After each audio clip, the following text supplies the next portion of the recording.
Howdy guys, Bookie Laura here. Another month is coming to an end. This month was very exciting in terms of reading because it was the end of term for me, so the summer holidays have started, and there was also the Booktubeathon, so I had a really exciting reading month. This month I had what you may consider my best reading month so far this year because I read a grand total of 8 books.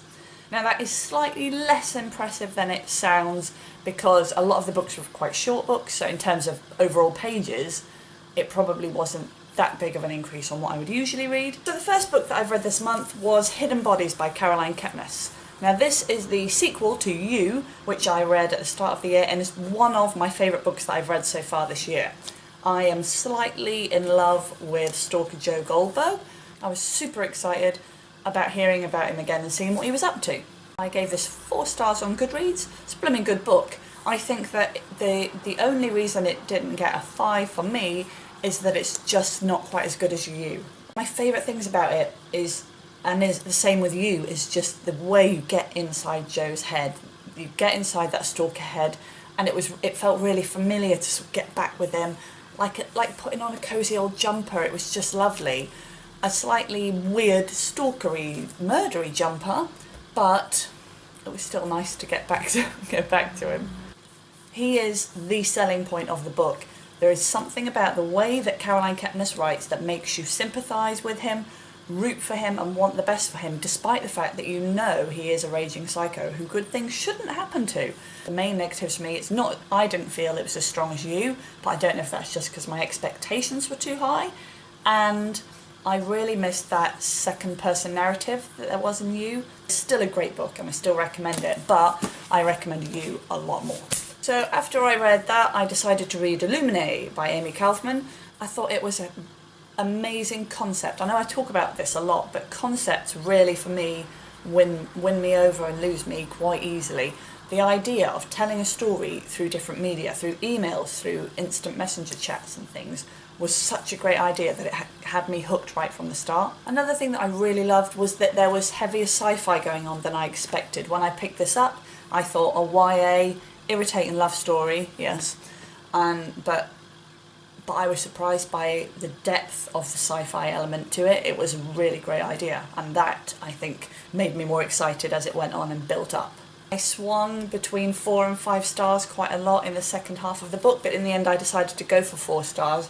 But it's a strong 4 stars. This is a much better book than I expected. If it didn't have irritating, naive teenage love, I think I'd be giving it 5 stars. At this point in the month, I discovered the Booktubeathon was coming up. I had to completely change my TBR to fit it in, but I did. So the first book that I read in the Booktubeathon was Chucky. This was a really good book. I'm a big fan anyway. I've read most of them.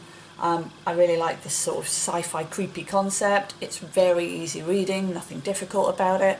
On the negative, I expected it to be a bit darker than it was. As a kid who is hearing voices, his parents notice he's having conversations with somebody that they can't see, and I expected it to go to a sort of darker level, whereas it wasn't. It was quite... My dad always describes these as actually aimed at a younger audience than you would think. There were elements that reminded me of a Michael Crichton thing. There was a lot of science, and I like that. I love Michael Crichton. I like the sciencey explanations, so that appealed to me. Main sort of downside, I suppose, was I hate books where they have long conversations at the end to explain everything. I think that things should be explained or drip-fed throughout a story, and this did end with a long conversation that explained everything and tied up all the loose ends, and I just find that style of ending a bit boring. Then I read a book on my Kindle. It was The Man at Table 10 by Luke Smitherd. Very mysterious start to the story, as is Luke Smitherd's style, which I loved. Really intrigues you. It's about a woman who works in a bar, and one day she's asked to serve this guy who's sitting at the table, and he's an old man, and there's something about him that intrigues her, and eventually she sits down to listen to his story, and his story is that he believes that when he dies the world will end. Goes through why he believes that, what's happened to him, and I think I like that mysterious element that he does so well. The main negative is that a lot of the book is a conversation between the old man and the woman who works in the bar, which As I've just said, as in Chucky, I'm not a huge fan of long conversations to explain things, but actually it is essential here. The story wouldn't work without it. At that point I started reading book 1 in the series of Unfortunate Events, The Bad Beginning by Lemony Snicket. This book didn't do it for me, to be honest. One thing that I really liked at the start when I first started reading it was that when I was reading it in my head, obviously, not out loud, I found that I was hearing a really sinister and creepy voice, and I found that was quite cool. But all in all, when I read it, I just constantly thought, this is a kid's book. It felt like a kid's book, it lacked everything that I wanted, and I just could not get into it. I didn't care what happened to the characters, I wasn't that interested in the stories, I wasn't shocked by things that happened, I just wanted to read it so I could finish it. Part of the Booktubeathon read The Tales of Beedle the Bard. I really enjoyed this, actually. If I'm honest, I thought, oh, I'll read it because it's a nice short book, nice short read. She's a good author, that'll tick along nicely. Surprised how much I loved it, how much I enjoyed it. I was really surprised by how quickly that nostalgic feeling and that magical feeling came back to me. Biggest draw is that it really makes you want to get back into Harry Potter world. That love, that passion for Harry Potter came back so quickly, it really surprised me. My biggest negative about the book was that I wish it was longer. I wish there were more stories I wanted to really get involved in. The last book that I read for the Booktubeathon was The Vegetarian by Han Kang. I do not get this book. I've always said that I'm a very face value reader. I don't like to read in too deep to things, and I think that books like this, that's why they missed the mark for me. It's not a bad book. I gave it 3 stars. I enjoyed the story, but I wasn't gripped by it. I didn't feel any passion to keep on reading. Some bits of it are really difficult to read, really unpleasant. Probably the most interesting part for me, which I was really glad about actually, was the sort of feminist themes that came through. I like reading feminist literature, and I think that this raised some really interesting questions and thoughts. The last book I read I don't have a copy of because I took it back to the library this morning, and that is The Hedge Knight, which is a Game of Thrones graphic novel, basically.